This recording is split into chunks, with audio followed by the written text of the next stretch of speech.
Hello friends, स्वागत है आपका आपके अपने YouTube channel study for UGC net में। इस चैनल का उद्देश्य यूजीसी नेट की प्रिपरेशन करने वाले विद्यार्थियों को बेहतर मार्गदर्शन एवं उचित कंटेंट उपलब्ध करवाना है। हिंदी भाषा और उसका विकास यूनिट फर्स्ट के प्लेलिस्ट के क्रम में ये हमारा दूसरा वीडियो है।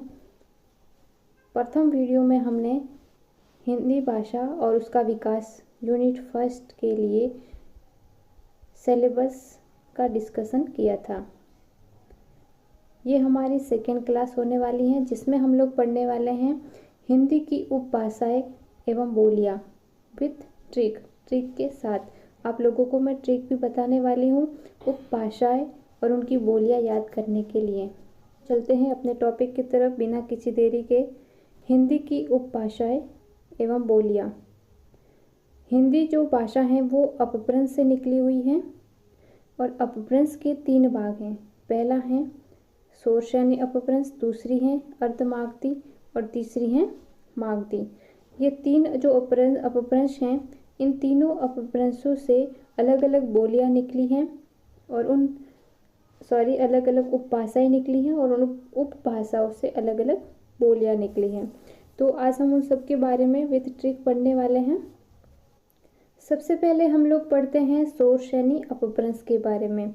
शोरशैनी अपभ्रंश को 3 भागों में विभाजित किया गया है। पहला है राजस्थानी हिंदी, दूसरा है पहाड़ी हिंदी, तीसरी है पश्चिमी हिंदी। तो राजस्थानी हिंदी जो है उसको याद करने के लिए हमें राजस्थानी हिंदी में कौन कौन सी बोलियां आती हैं, पहले हम ये देख लेते हैं। मारवाड़ी, मालवी, मेवाती और जयपुरी। जयपुरी का दूसरा नाम टुंडाड़ी भी है। तो ये हम ट्रिक से याद कर सकते हैं, या मैंने ट्रिक लिख दी है मामा मेज। माँ से हो जाएगा मारवाड़ी, माँ से हो जाएगा मालवी, मैं से हो जाएगा मेवाती और ज से हो जाएगा जयपुरी। तो इस तरीके से इस ट्रिक के साथ हम इसको याद कर सकते हैं। दूसरी जो शोरशैनी अपभ्रंश का से निकली हुई हिंदी है वो है पहाड़ी हिंदी। तो पहाड़ी हिंदी में कुमाऊनी और गढ़वाली ये 2 ही भाग हैं। ये आपको आसानी से याद रह सकते हैं क्योंकि इसमें 2 ही भाग हैं। तीसरी जो भाषा है वो है पश्चिमी हिंदी। तो पश्चिमी हिंदी की हमने यहाँ पे ट्रिक लिख दी है बक बुक हद। आपको ये याद कर लेना है बक बुक हद। यहाँ से हम लोग ब से हो जाएगा ब्रजभाषा, क से हो जाएगा कन्नौजी, बू से हो जाएगा बुंदेली, ख से हो जाएगा खड़ी बोली, ह से हो जाएगा हरियाणवी और द से हो जाएगा दक्खनी। तो इस तरीके से हम शोरशैनी अपभ्रंश को पूरी तरीके से याद कर सकते हैं। दूसरा जो भाग है इसका, दूसरी अपभ्रंश है अर्धमागधी। अर्धमागधी से निकलने वाली भाषा है पूर्वी हिंदी और पूर्वी हिंदी में ये 3 बोलियां हैं अवधी, बघेली, छत्तीसगढ़ी। तीसरी अपभ्रंश है मागधी अपभ्रंश। मागधी अपभ्रंश से बिहारी हिंदी उपभाषा निकली हैं और इनमें से ये 3 बोलियां हैं भोजपुरी, मगही और मैथिली।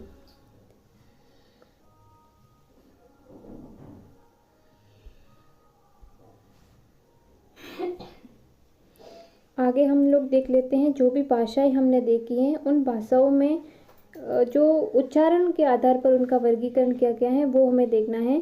तो इनमें उच्चारण के आधार पर इनको बांटा गया है ओकार बहुला में, आकार बहुला, उदासीन आकार बहुला और ईकार बहुला। ओकार बहुला में ब्रजभाषा, बुंदेली, कन्नौजी, मारवाड़ी, कुमाऊनी, गढ़वाली और मारवाड़ी भाषाएं शामिल हैं। और आकार बहुला में कौरवी और दक्खनी। उदासीन आकार बहुला में है अवधी, बघेली। ईकार बहुला में एकमात्र है भोजपुरी। उच्चारणगत वर्गीकरण से हर बार नेट के एग्जाम में एक क्वेश्चन डेफिनेटली आता है और भाषाओं के वर्गीकरण से भी हर बार नेट के एग्जाम में 1 से 2 क्वेश्चन बन जाते हैं। तो इस पूरी क्लास से आपको 1 से लेकर 3 तक के क्वेश्चन की हेल्प मिल जाएगी। तो वहाँ पे शोरशैनी अपभ्रंश की उपभाषाएं पूछ ली, उपभाषाओं में उनकी बोलियां पूछ लेते हैं या फिर उनके क्षेत्र पूछ लेते हैं। उसी तरीके से अर्धमागधी और मागधी से भी पूछ लेते हैं। तो हम यहाँ पे आने वाली क्लासेस में लेकर आने वाले हैं शोर यानी जो अपभ्रंश हैं उसकी उपबोलियाँ और उपबोलियों के जो जो बोलियाँ हैं उनके क्षेत्रों के बारे में। सभी क्षेत्रों से क्वेश्चन पूछे जा रहे हैं।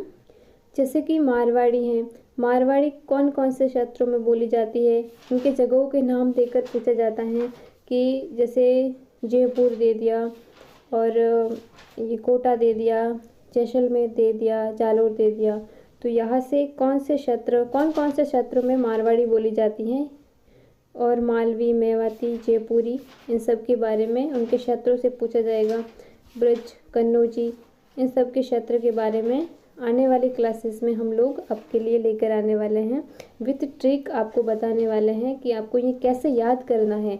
मारवाड़ी जिन क्षेत्रों में बोली जाती है उनको याद करने के लिए आपको ट्रिक भी बताई जाएगी। अगर आप लोगों को ये क्लास हेल्पफुल लगी है तो लाइक ज़रूर करें और चैनल को सब्सक्राइब ज़रूर करें।